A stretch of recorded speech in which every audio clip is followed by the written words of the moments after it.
The U.S. President Donald Trump has stepped up pressure on America's largest oil companies, urging them to lower the gasoline prices after benefiting from a surge in crude prices during the Iran conflict. Speaking at the White House, Trump said that companies like Chevron and ExxonMobil had made too much money as oil prices had spiked following disruptions to the crude flows through the Strait of Hormuz. He further argued that consumers should now see relief at the pump as the global crude prices retreat. They're making too much money, okay? Based on a shortage, they're making too much money. I don't like it. And I should be the last one to say, because I'm a big free enterprise guy, nobody bigger. And, you know, you're going to see oil, when we're finished with Iran, you're going to see the prices drop through the floor.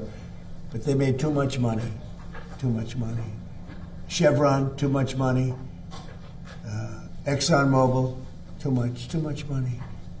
When you look at one company where they made 12 times what they made the year before, they're going to give some of that back to the public.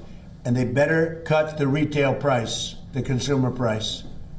Too much money. You're surprised I'm saying it? I'll say it loud and clear. I'm not happy about it.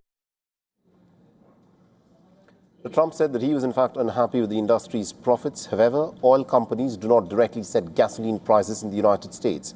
And according to the U.S. Energy Information Administration, crude oil accounts for nearly about 51% of the retail price of gasoline, while refining contributes to around 20%, distribution and marketing 11%, and taxes make up the rest. The analysts have noted that prices at the pump typically lack changes in crude oil markets, meaning that consumers may not see immediate reduction even when benchmark oil prices fall.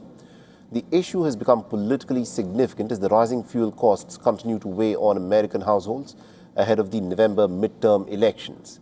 National average gasoline prices have climbed by more than 30% since the Iran war began earlier this year. And the recent earnings from ExxonMobil and Chevron have highlighted some stronger profits driven by higher crude prices and refining margins during the conflict. Now, Trump has also publicly criticized Chevron CEO Mike Wirth, accusing him of failing to acknowledge his administration's support for energy industry. The White House is once again using public pressure on corporate America in an effort to try and encourage lower consumer prices without introducing formal regulatory action.